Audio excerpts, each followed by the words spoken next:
In this video, you're going to learn about the parts of a string instrument, as well as how they're tuned, played, how they actually create sound, and some of the materials that they're used to build them. Trigger warning, one of them's a bit gross. From top to bottom, the parts of a string instrument are called the scroll, peg box, tuning pegs, neck, fingerboard, upper bout, waist, F-holes, bridge, lower bout, fine tuners, tailpiece, and on violins and violas, the chin rest. String instruments are tuned using the tuning pegs. The string is held in place at the bottom of the instrument in the tailpiece and then wraps around the tuning pegs at the opposite end. By turning the pegs and therefore tightening or loosening the string, the tuning of the string changes, just like when you wrap an elastic band around your fingers and pluck it. The tighter you stretch it, the higher the pitch, and vice versa. Where the string is held in place at the tailpiece, the instruments also have fine tuners. These give the players much more accuracy when it comes to tuning. The strings are under so much tension that even the slightest of lengthening or shortening can change the pitch dramatically, so the fine tuners are essential for getting the instrument perfectly in tune. If you've ever played a guitar with a Floyd Rose system, the fine tuners will be familiar to you. The fingerboard is where the player places their finger in order to quickly change the note, and that's called stopping the string, as where the finger is placed physically stops the string at that length. Again, unlike a fretted guitar, the placement of the finger is absolutely vital.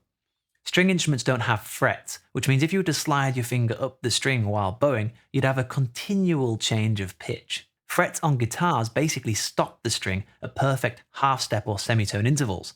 That's not the case with string instruments. This is why beginner string players often sound out of tune, as they've not yet mastered finger placement and the listening skills required to make the minute adjustments. The F-holes are there to help project the sound.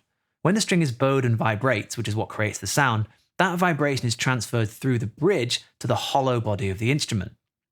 Then the sound is amplified from the F-holes. Again, to relate it to guitar, if you strum an electric guitar without amplification, you get barely any sound. It's similar when bowing a violin with no hollow body, such as an electric violin. The sound is much quieter, although not as quiet as an electric guitar with no amplification. And then there's the bow, which consists of the tip, bow stick, bow hair made from around 150 to 200 hairs, a grip made up of winding and a pad, the frog, and the screw to tighten or loosen the bow. Players use something called rosin to give the bow hairs the ideal amount of friction on the string.